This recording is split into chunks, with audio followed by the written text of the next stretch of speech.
Let me tell you the most painfully honest truth you've been avoiding for years. Your dreams are dying. Not because you're not talented, not because life is unfair, but because you can't get yourself to move. And if you don't fix this now, you're going to wake up one day realizing you didn't lose to the world. You lost to your own inertia. You're ambitious. You want more out of life. You see a version of yourself that's sharper, richer, stronger, and more disciplined. And on your best days, you even believe you can become that person. But there's a problem. A problem you don't like to say out loud.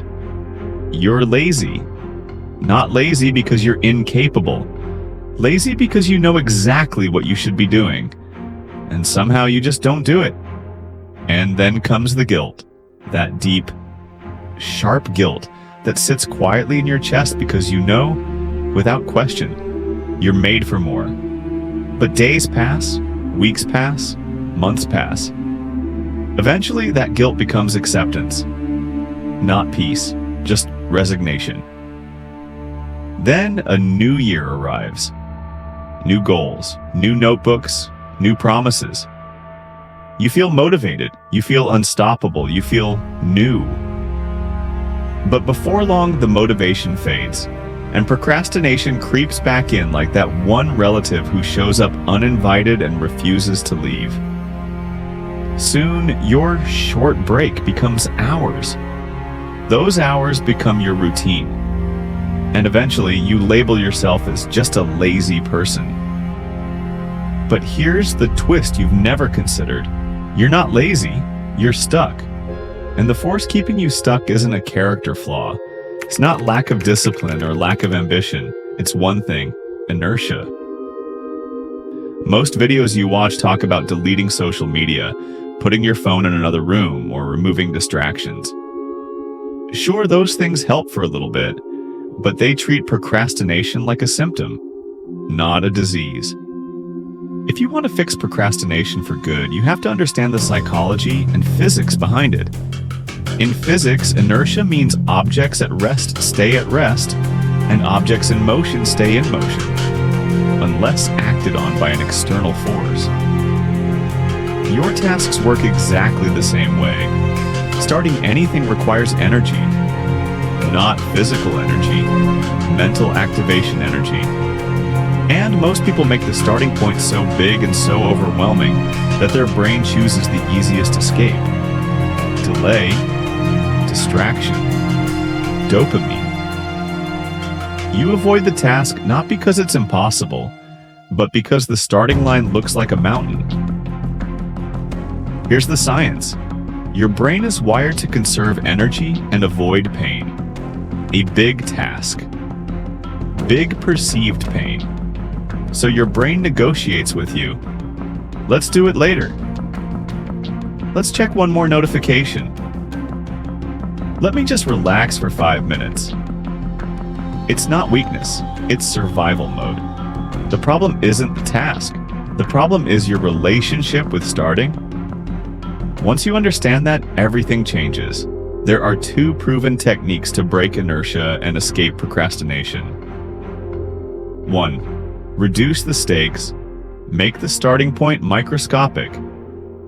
Telling yourself, I need to write a 5,000-word essay, guarantees you won't start. The weight is too heavy. But telling yourself, I'm only going to write 50 words? Your brain can't argue with that. The resistance drops. The task suddenly feels possible. You don't need discipline for 50 words. You just need to start. 2. The 2-minute rule. If you don't feel like doing the task, commit to 2 minutes, not 2 hours, not 2 chapters, just 2 minutes. You can stop after if you want, but you won't. You'll continue. Because once you start moving, the laws of motion kick in. Objects in motion stay in motion. Momentum becomes your greatest ally, and suddenly things that felt impossible start to feel natural. Starting is the hardest part, but staying in motion is where the magic happens. Ever pushed a heavy ball uphill? That's the first minute of any task. But once you get past that tipping point, the ball rolls downhill. That's momentum. And momentum is the secret weapon successful people use without even thinking about it. Once you take the first tiny step, the second step becomes easier, and the third becomes even easier. Momentum creates identity. Identity creates consistency, and consistency creates transformation. These two techniques work for every part of your life. Going to the gym, put on your workout clothes. Just that. 2 minutes. Watch what happens next. Starting your side hustle, open the laptop, write 50 words. Momentum will carry you. Fixing your relationships. Send one message. A 2-minute act can reopen an entire connection. Building discipline. Discipline doesn't start with big actions.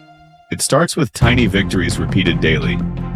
As Martin Luther King Jr. said, you don't have to see the whole staircase, just take the first step.